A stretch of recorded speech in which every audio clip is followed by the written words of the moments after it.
저희들 오늘 레위기서 23장 42절에서 43절 말씀 본문으로 구원의 계획표 세 번째 시간 저희들 말씀 나누도록 하겠습니다. 저희들 지난 시간에는 이스라엘의 7절기 중에 세 번째, 네 번째에 해당하는 초실절과 오순절을 살펴보므로 저희들 7개 절기 중 4개의 절기에 대해서 함께 알아보았습니다. 그래서 이 4개의 절기를 아주 간략하게 얘기해 보자면 6월절은 죄의 심판으로부터 우리를 구원해 주신 예수님의 십자가로 성취된 절기입니다. 그리고 무교절은 이제 예수님의 은혜를 받은 주님을 믿은 백성들이 새롭게 거듭난, 그렇게 맞이한 인생을 이제 어떻게 살아가야 하는가에 대한 그 마음가짐을 우리들에게 알려주는 그런 절기였습니다. 그리고 초실절은 잠자는 자들의, 그러니까 그리스도를 믿음으로 예수님 이전에 죽은 모든 성도들 중에 첫 열매로 예수님이 부활하신 날입니다.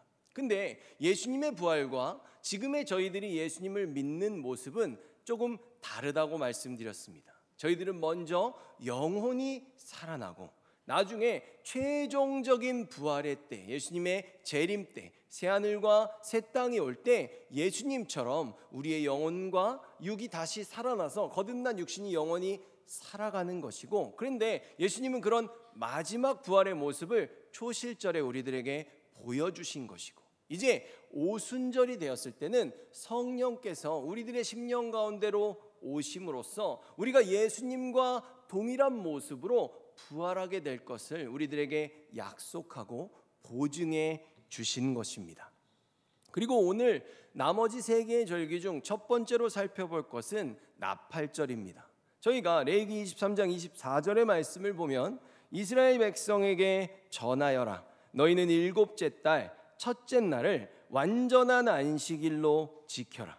나팔을 불어 그날을 기념하고 거룩한 모임을 열어라. 아멘. 여러분, 나팔절 7째 달의 첫날은 이스라엘의 1월 1일입니다. 새해 첫날이에요. 그래서 이 새해 첫날을 지금 성경은 완전한 안식일로 정하라 라고 말합니다. 여러분, 안식일엔 원래 아무것도 안 해야 되잖아요. 그럼 안식일 중에서 완전한 안식일이면 뭘까요? 정말 숨도 안 쉬어야 되는 그런 날인지, 이거는 안식일을 굉장히 강조하는 표현입니다. 근데 새해 첫날은 우리가 첫 열매의 사상에 대해서 계속 배워왔던, 다루어왔던 것처럼 이 첫날인 동시에 새해 첫날은 사실 한 해의 마지막 날이기도 하잖아요. 마지막 때가 바로 그때 만나지 않습니까? 그래서 저희들도 사실 연말이 되었을 때 1월 1일에 새해를 맞이하지만 우리들의 마음 가운데 들어오는 것은 바로 송구 영신의 마음입니다. 그래서 이 한 해의 시작과 끝이 되는 이 나팔절이 우리들에게 안식일, 그것도 완전한 안식일로 지켜져야 된다는 것은 무엇이냐 하면, 지금 하나님이 우리들에게 정해주신 이 1년이라는 기간, 이 기간은 우리들의 이 세상의 삶 전체를 대표하고 있습니다. 그리고 그곳에 하나님께서 7개의 절기들을 배치시키심으로써 이 인류 전체의 삶을 어떻게 구원해 가실 것인가, 그 하나님의 구원의 계획표를 우리들에게 알려주신 것이죠. 근데 이 시작과 끝의 이 전체를 대표하는 나팔절이 안식일이라는 것은 하나님이 우리들에게 허락하신 이 모든 삶의 목표, 우리를 어떻게 이끌어 가시는가, 우리에게 무엇을 주고자 하시는가, 그것이 바로 우리들에게 참된 안식을 주고 싶으셔서 하나님이 우리를 만드셨고 우리를 이끌어 가신다는 것입니다. 여러분, 저희들이 너무도 잘 알듯이 사람은 창조의 마지막 6일째 마지막 작품으로 창조되지 않았습니까? 그럼 이 사람이 이 6일째의 마지막으로 창조된 후에 맞이한 온전한 첫 번째 날은 바로 안식일이었습니다. 바로 이런 창조의 시간표를 통해서도 하나님께서는 우리들에게 안식을 주고자 하신다라는 그 창조의 목적을 전하고 계시다는 것이죠. 그래서 바로 이 우리에게 허락된 이 모든 인류의 전체의 삶의 첫 번째 날이자 마지막 날로 설정되어 있는 이 나팔절은 하나님의 창조의 목적, 우리들에게 무엇을 주고자 하시는가? 참된 안식과 평안이다라는 것을 분명하게 말해주고 있습니다. 그리고 둘째로 이 모든 인류의 삶을 대표하는 이 첫째 날과 마지막 날에 해당하는 이 나팔절이 안식일이라는 것은 우리들에게 또 한 가지의 의미를 알려주고 있습니다. 무엇이냐 하면 우리에게 참된 안식과 참된 평안을 하나님이 주시지만 인간의 노력은 그 역사에 단 한 곳도 들어갈 자리가 없다는 것을 보여주고 있습니다. 또 7개의 절기가 지금 말씀드렸듯이 이 1년이라는 정해진 기간으로 우리들에게 주어진 것은 바로 이 1년을 정하시고 그곳에 7개의 절기를 배치시키심으로써 하나님이 우리를 어떻게 구원하실 것인지, 그 구원의 역사에 각각의 의미가 우리들에게 어떤 것을 정말 깨닫게 하는지를 알려주시기 위해서 정하신 것입니다. 그래서 바로 이러한 연유로 어린 양이라는 기준이 1년이 되지 않은 양이어야만 어린 양이 될 수 있다고 말씀드리지 않았습니까? 하나님이 정하신 기간이 1년이었기 때문에 이 1년을 뛰어넘는 어린 양이라는 것은 사실 엄밀히 말해 아무런 의미가 없기 때문입니다. 그래서 우리들의 인생은 하나님이 정하신 그 역사의 시간표를 보면 나팔절에서 시작해서 나팔절로 끝나는 것이 하나님이 우리들에게 보여주시는 역사라는 것입니다. 둘째로 저희들은 성경에서 그러면 언제 나팔을 부는가에 대해서 생각해 볼 필요가 있습니다. 여러분, 이스라엘 백성은 광야에서 지낼 때 그 전체 진영이 출발하거나 멈출 때 나팔을 불었습니다. 그리고 하나님께서 시내산에 임재하셔서 그들에게 말씀을 주실 때는 그들이 불지 않았지만 나팔 소리가 들렸습니다. 또 기드온이 전쟁을 할 때는 항아리를 깨고 그 안에 있던 횃불을 들었을 때 그들은 또 한 손에 나팔을 들고 그 나팔을 불었습니다. 게다가 여리고성이 하나님의 말씀대로 순종해서 여리고성을 다 돈 이후에 나팔을 불었을 때 여리고성은 무너졌습니다. 무엇입니까? 이처럼 나팔을 불 때 하나님께서 광야에서 이스라엘 백성들을 인도하셨습니다. 시내산에서는 주님께서 백성들에게 말씀하셨습니다. 기드온의 전쟁에서는 하나님께서 그 상대방과 친히 싸우셨습니다. 그리고 여리고성은 무너뜨리셨습니다. 이처럼 하나같이 하나님께서 역사하실 때 그 역사의 순간에 나팔이 불렸다는 것입니다. 그러므로 우리가 이 나팔의 의미를 보자면 이 나팔은 주님이 역사하시는 그 모든 순간들을 우리들에게 청각적으로 알려주는, 우리의 오감이 있지만 그 중에 특별히 이 나팔이 하나님이 역사하신다는 것을 청각적으로 알려주는 역할을 했다는 것입니다. 지금 하나님께서 역사하고 계셔. 지금 하나님께서 말씀하고 계셔. 지금 하나님께서 우리를 인도하고 계셔. 이것을 우리의 어떤 눈과 말로만이 아니라 귀로도 알리시는, 그래서 우리가 삶 전체로 우리가 가진 오감으로 하나님을 그대로 받아들일 수 있게, 하나님의 역사를 경험하고 체험할 수 있게 하나님이 나팔을 불게 하셨다는 것입니다. 바로 이것이 나팔절에 또 그 나팔이 갖는 의미입니다. 그 다음에 나오는 것은 대속죄일입니다. 레위기 23장 27절에서 28절의 말씀을 보면 이 6번째 절기인 대속죄일은 이 7째 달 10일은 속죄일이다. 그날에는 거룩한 모임을 가져라. 너희는 음식을 먹지 말고 불에 태워 바치는 화제를 드려라. 그날에는 아무 일도 하지 말라. 이때도 안식일로 정했다는 것이죠. 그날은 속죄일이기 때문이다. 그날의 제사장은 여호와 앞으로 나아가서 너희의 죄를 씻는 예식을 행하여라. 아멘. 여러분, 대속죄일은 무슨 날인가 하면 이스라엘 백성들 전체의 죄를 대제사장이 대표로 사하는 날입니다. 그래서 이 대속죄일도 안식일로 지켜라 라는 명령은 저희가 동일한 맥락으로 생각해 볼 수 있습니다. 무엇입니까? 바로 주님의 백성들의 죄를 사하는 그 죄사함의 역사는 인간의 힘이나 노력이 아니라 주님의 독자적인 역사임을 드러내는 것입니다. 진정 주님의 그 구원의 역사에 인간의 노력은 그 어떤 일조도 할 수 없는 것입니다. 여러분, 말씀드렸듯이 하나님이 역사하실 때 내가 뭔가를 했다고 생각하는 거 굉장히 교만한 겁니다. 하나님 완전하시기 때문에 우리가 사실 같이 하면 굉장히 방해된다고 말씀드렸죠. 그러나 그런 우리들이 그 역사에 동참하심으로써 하나님의 그 큰 사랑과 은혜, 하나님이 우리를 얼마나 아끼셨는지, 내가 또 인내하면서 그 인내를 통해 주님이 나를 얼마나 기다리셨는지, 그 모든 것들에 대한 은혜를 우리가 더 깊이 깨달아갈 수 있도록 우리를 동참시켜 주시는 것만으로도 우리가 감개무량한 은혜임을 알아야 할 것입니다. 그래서 이런 대속죄일은 훗날 우리들이 이 세상의 모든 역사의 기간을 상징하는 이 1년 한 바퀴를 다 돌게 되는, 그래서 그 나팔절에 예수님께서 재림을 하심으로 우리가 정말 이 생의 삶을 다 끝내게 되면 그 삶을 다 마치고 하나님의 심판대 앞에 우리가 서게 됩니다. 그때 재판이 열리는 것이죠.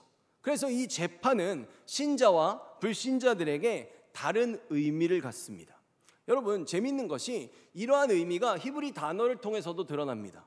히브리어에서 구원하다라는 단어는 구원하다와 함께 심판하다라는 의미를 같이 갖고 있습니다. 근데 이것이 생각해보면 너무나도 당연한 것이, 어떤 사람들이 둘이서 싸워요. 재판장에서 그래서 그 둘을 놓고 우리가 재판을 합니다. 둘 다 자기가 옳다고 주장하고 있어요. 근데 여기서 아니야, 이 사람이 옳아 라는 판결이 나면 어떻게 됩니까? 이쪽에 있는 사람은 구원을 받는 것이고, 이 사람이 무죄로 선언되는 동시에 이 사람은 유죄가 돼서 죄인으로서 심판을 받는 것이기 때문에 바로 이 한편에서의 구원과 한편에서의 심판은 같은 자리에서 동시에서 일어나는 것입니다. 그리고 이 대속죄일에는 대표적인 두 가지의 특징이 있습니다. 첫째로는 대속죄일에는 이 성전 전체를 정결케 하는 예식을 갖습니다.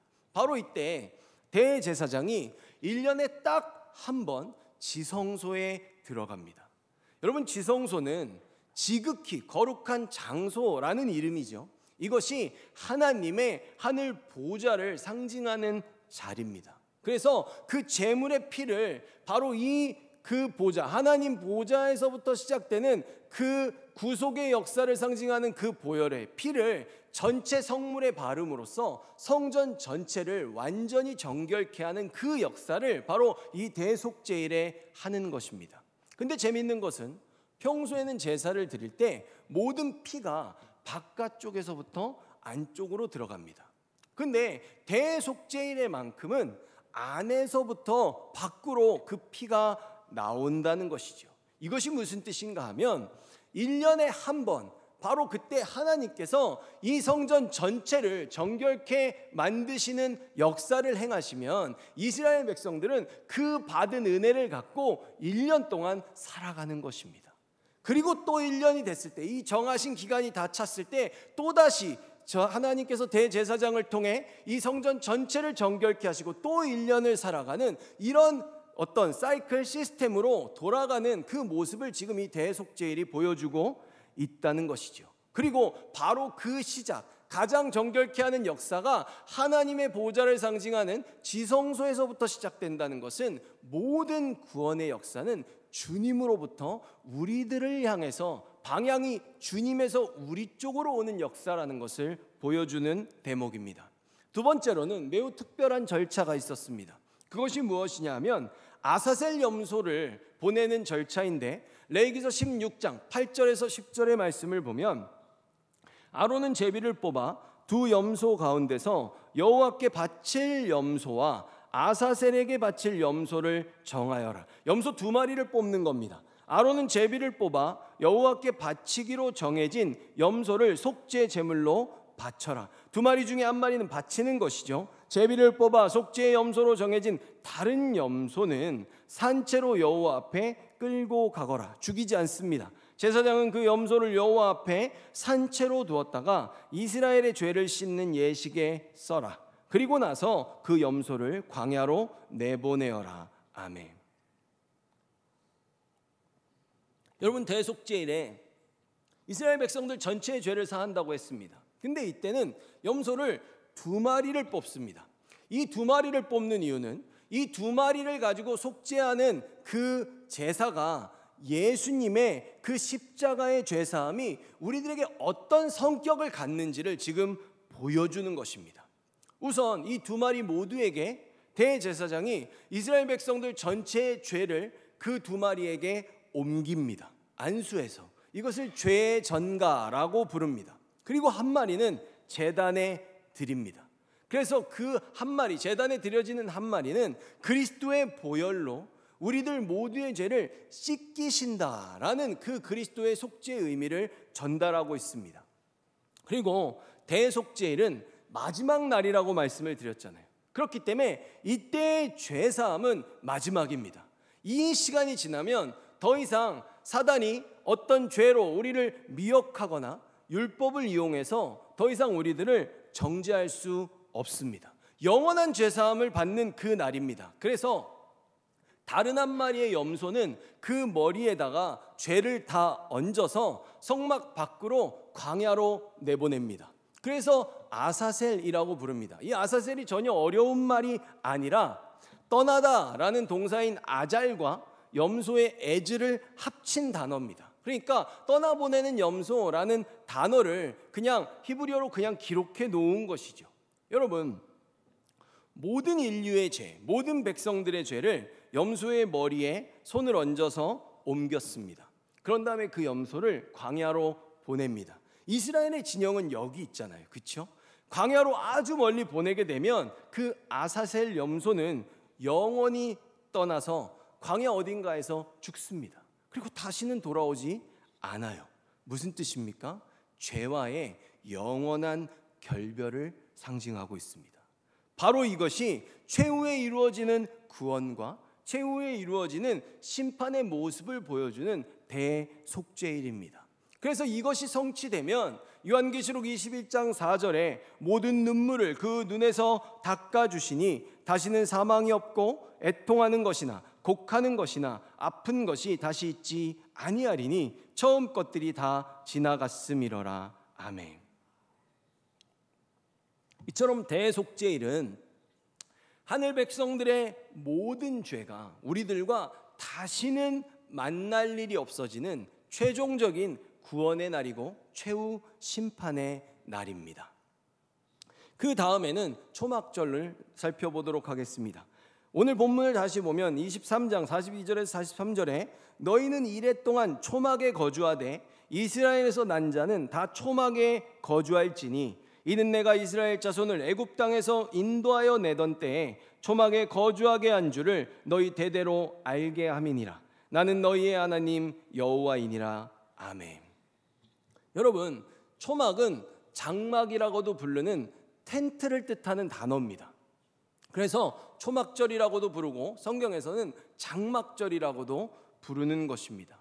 근데 오늘 본문에서 말하듯이 이 텐트를 이스라엘 백성들이 언제 처음 쳤는가 하면 애굽에서 출애굽을 하잖아요.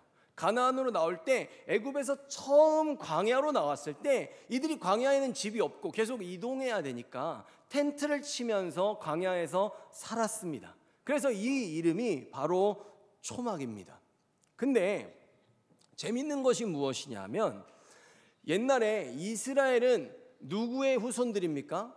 아브라함과 이삭과 야곱인데 하나님이 야곱의 이름을 이스라엘로 바꿔주셨잖아요. 그렇죠? 그들의 이스라엘의 조상인 그 이스라엘이 에서로부터 도망쳐서 삼촌 라반의 집에 갈 때 처음으로 나와가지고 광야에다가 텐트를 친 장소가 있습니다. 바로 거기에 그 장소의 이름도 텐트입니다. 그래서 초막의 이름도 숫곳이고 그 초막을 친 장소의 장소명도 숫곳입니다. 근데 그들의 조상인 이스라엘이 제일 처음 나와서 그 텐트를 친 장소에 출애굽을 한 이스라엘 백성들, 그의 후손들도 똑같은 장소에 제일 처음 나와서 거기에다가 초막을 쳤던 것이죠. 그래서 이들이 초막을 칠 때는 항상 어떤 모습으로 쳤는가 하면 저희들이 한번 그림을 보면 이것이 이스라엘의 그 12지파가 지금 저 가운데 있는 성막을 중심으로 진을 쳤던 모양입니다. 근데 성막에 이렇게 연기가 나는데 성막은 지성소, 하나님의 보좌를 뜻하는 그 지성소가 있었잖아요. 그렇죠? 그 지성소에 속죄제와 언약궤가 있었습니다. 그래서 바로 이 모습이 어떤 모습을 보여주는가 하면 주님의 백성들은 언제 어디에서 살아가든지 간에 우리들의 삶의 중심에는 주님이 계시다는 것을 지금 보여주고 있습니다. 여기서 흥미로운 것은 무엇인가 하면 하나님께서 이스라엘 백성들이 그런데 이 광야를 지나서 더 이상 진을 칠 필요 없이 광야를 지나서 가나안 땅에 들어간 이후에도 1년에 일주일씩 정해서 밖에서 텐트를 치고 살게 하셨다는 것입니다. 이것의 의미를 알기 위해 저희들 두 가지를 생각해 볼 수 있습니다. 여러분, 첫째로 텐트는 불편합니다. 여러분, 요새 저희들 휴가철이지 않습니까? 여러분 보통 여행을 다니시거나 제가 어렸을 때 명절에 가끔씩 가면은 막 마루에서 20명씩 막 거의 겹쳐서 자고 막 이랬었거든요. 근데 이런 시간들을 지내다가 집에 돌아와서 집 문을 탁 열면 여러분들 어떤 마음이 드십니까? 저는 늘 그래요. 우리 집이 최고다. 이런 생각이 들거든요. 근데 이처럼 이스라엘이 가나안 땅에 들어가서 살고 짓고 살았던 집들은 굉장히 좋은 집들이었습니다. 근데 이런 집을 놔두고 1년에 일주일씩 텐트를 치고 집에서 나와서 밖에서 살으라는 거예요. 그러면 하나님이 이런 시간을 왜 주시냐? 바로 이렇게 편하게 살다가 갑자기 불편한 데서 일주일을 살게 되면 한 번 나오면 나 어떻게 나 뭐 안 가져왔어? 이래 다시 못 들어가요. 들어가면 안 돼요. 일주일 동안 무조건 여기 살아야 됩니다. 그때 어떤 생각을 갖게 되냐 하면 우리가 광야에선 이렇게 살았는데 지금 가나안 땅에서 이렇게 좋은 편안한 거처를 우리들에게 주신 게 정말로 엄청난 은혜구나 라는 것을 그 시간 동안에 잊지 않고 살아가게 하시는 장치였다는 것입니다. 또 둘째로는 무엇이 있는가 하면 히브리서 11장 13절에서 14절의 말씀을 보면 이 사람들은 다 믿음을 따라 죽었으며 약속을 받지 못하였으되 그것들을 멀리서 보고 환영하며 또 땅에서는 외국인과 나그네임을 증언하였으니 그들이 이같이 말하는 것은 자기들이 본향 찾는 자임을 나타냄이라. 아멘. 여러분, 이것은 또 무엇인가 하면 지금 내가 가나안 땅에서 살고 있는 이 집이 아무리 의리의리한 저택이고 삐까 번쩍할 만큼 편안하고 안전한 집이라고 할지라도 우리들이 영원히 살아가야 될 곳은 이 땅이 아니라는 것을 그들이 기억하기 위해서 너희들은 이 땅에서 나그네요 외인 같은 존재야. 그걸 잊고 살면 안 돼 라는 것을 이 일주일간 텐트에 사는 동안에 기억하며 그 하나님의 영원한 나라인 새하늘과 새 땅 나의 본향인 그곳을 소망하게 하는 그 깨달음을 또 주시는 것입니다. 그러므로 주님께서는 바로 이 첫 번째 텐트 초막을 광야에서 주셨던 것처럼 우리들이 지금은 가나안에 살지만 훗날 우리가 이 땅에서 우리들의 삶을 마감했을 때 그리고 주님이 약속하신 그때가 됐을 때는 영원한 하늘나라 그 새하늘과 새 땅에 우리가 들어갈 것이라는 그 약속을 우리로 하여금 잊지 않도록 항상 기억하도록 이 초막절을 허락하셨다는 것입니다. 그런데 여러분, 이 초막절은 아까 초막은 장막하고 단어 의미가 같아서 초막절, 장막절이라고 부른다 그랬죠. 근데 초막절에는 수장절이라는 또 하나의 다른 명칭이 있습니다. 이것은 무엇이냐 하면 이 초막절은 1년의 마지막 절기잖아요. 이때 그동안 거둔 모든 곡식들, 모든 과실들을 다 챙겨가지고 창고에다가 저장합니다. 창고에 수장한다는 뜻이죠. 그 창고의 모든 열매들을 넣는 것도 이 초막절에 했습니다. 그래서 이것을 수장절이라고 부른 것입니다. 그런데 여러분, 요새 신천지 같은 이단들이 가장 많이 악용하는 단어 중에 하나가 바로 말세라는 단어입니다. 이 말세라는 표현을 가지고 사람들에게 긴장감을 조성해가지고 뭐 당장 당신 오늘 죽으면 어떻게 할 거야? 막 약간 이런 어떤 말세라는 단어로 사람들에게 거짓 교훈을 퍼뜨릴 때 더 효과적으로 만드는 그런 경향이 있습니다. 근데 저희들이 이 말세가 히브리 단어로 무슨 뜻인가 하면 여름입니다. 이 여름이 갖는 의미가 있어요. 왜 그러죠? 하나님이 지금 하나님의 모든 역사를 1년이라는 시간으로 설정하셨잖아요. 그리고 그 히브리인들이 예루살렘에서 바로 이 여름이 언제 시작되는가 하면 바로 여름이 시작되는 때가 바로 유월절 때입니다. 우리가 일주일 안에 유월절, 무교절 그리고 초실절이 다 몰려 있지 않습니까? 이 유월절을 시작으로 바로 마지막 수장절이자 초막절인 바로 이때까지의 기간이 여름입니다. 그렇기 때문에 하나님이 우리들에게 말씀하시는 여름이요 말세라는 시간은 바로 예수 그리스도의 십자가의 사건 이후에 우리가 주님을 믿고 성령을 받아 주님의 백성으로 살아감으로 마지막 주님이 재림하시는 그때까지의 전체 기간을 말세로 보는 것이 가장 성경적인 이해라는 것입니다. 그래서 이 말세의 기간을 굉장히 짧은 기간으로 잡아놓고 어떤 사람들을 미혹하는 그 이단들의 계략에 저희들이 속아 넘어가면 안 됩니다. 이 수장절은 그리고 여름의 끝자락에 자리를 잡고 있다고 말씀드리지 않았습니까? 이때까지 우리가 무엇을 하는 겁니까? 예수 그리스도의 십자가로 우리가 죄사함을 받고 성령이 오심으로 우리가 하나님의 백성으로서 사명을 감당하며 살아갈 때 우리들은 다양한 그리스도의 열매를 맺게 됩니다. 그 모든 열매들을 다 가지고 우리가 천국 창고에 우리들의 열매를 넣으며 새하늘과 새 땅의 인생을 시작하는, 그러면서 그 열매들을 먹으면서 이스라엘 백성들이 이 초막절 이후의 시간, 수장절 이후의 시간을 그 열매를 먹으며 살았던 것처럼 우리가 이 땅에서 거둔 모든 영적 열매들을 다 가지고 들어가 우리는 천국에서 영원히 그 상급을 누리며 살아가게 되는 것입니다. 이 수장절이라는 이름은 우리가 어떤 1년의 농사를 다 마무리 짓는 추석과 비슷한 개념으로 이해하면 쉽습니다. 이사야서 25장 6절에서 8절의 말씀을 보면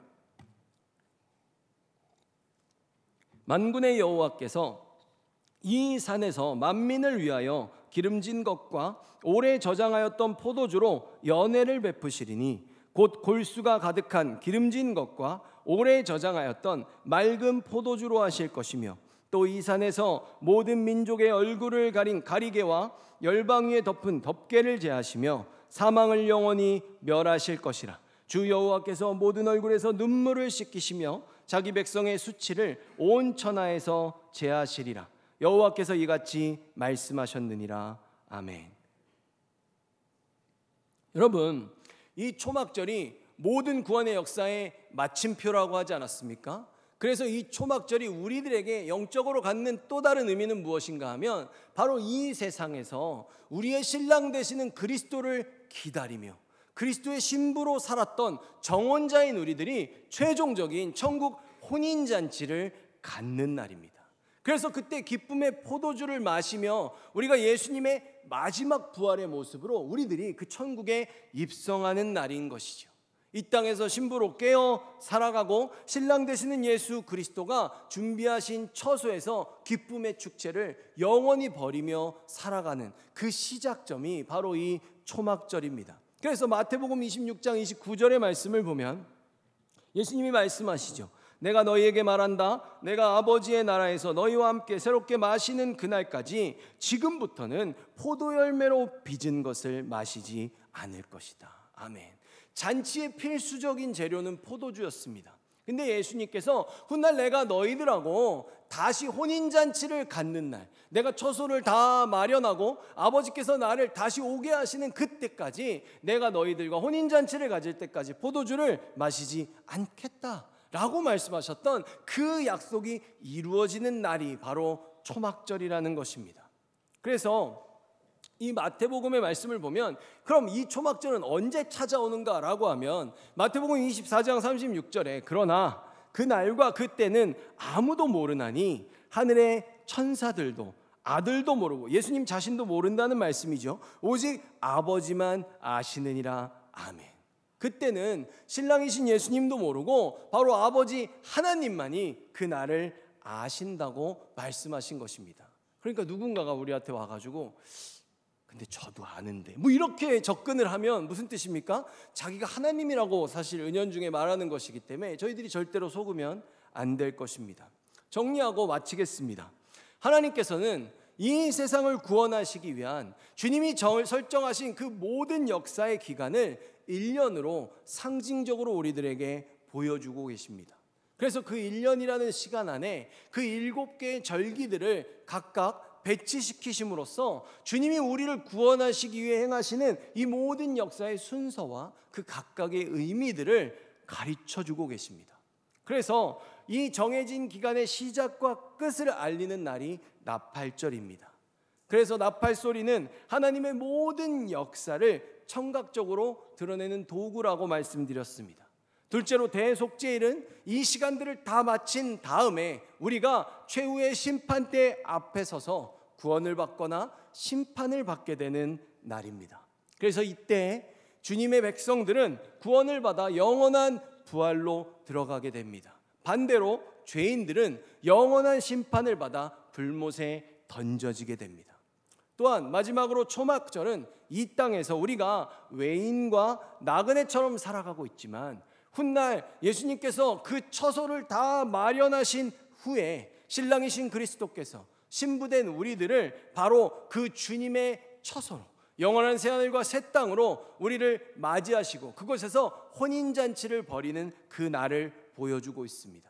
초막절은 수장절이라는 다른 이름을 갖고 있다고 말씀드렸습니다. 바로 여름의 기간, 예수 그리스도의 십자가 사건 이후에서부터 우리가 성령을 받고 이 영적 말세의 기간을 마지막 예수님 오시는 그때까지 살아가면서 우리가 삶 가운데 거둔 모든 그리스도의 열매를 다 가지고 천국에 가서 영원한 상급을 누리며 살아가는 것을 의미하고 있습니다. 저희들은 이때부터 바로 하나님께서 이 모든 역사를 시작하신 그 목적인 참된 안식과 참된 평안 가운데 영원히 살아가게 될 것입니다. 여러분, 하나님이 이 세상을 보시기에 좋은 모습으로 창조하셨습니다. 그리고 우리들을 하나님의 백성으로 하나님이 기뻐하시는 것을 같이 기뻐하고 하나님이 하고자 하시는 것을 같이 실행하고 하나님이 정하신 목적을 나의 목적으로 삼아 우리가 살아갈 수 있도록 우리를 하나님의 형상으로 만드셨습니다. 그러니 주님이 우리를 구원하겠다고 만드신 이 구원의 시간표를 따라서 이 완전한 계획을 따라서 지금도 역사하시는 그 주님을 우리도 따라 살아가야 할 것입니다. 여러분, 주님은 신실하십니다. 성실하다는 단어와 신실하다는 단어는 의미가 다릅니다. 성실하다는 것은 마치 제가 무슨 요구르트나 우유 같은 걸 받을 때 맨날 똑같은 시간에 항상 성실하게 계속 그것들을 배달해 주시면 그분은 굉장히 성실한 겁니다. 근데 신실한 것은, 약속한 것은 기필코 지키는 그런 성품을 보여줄 때 신실하다고 합니다.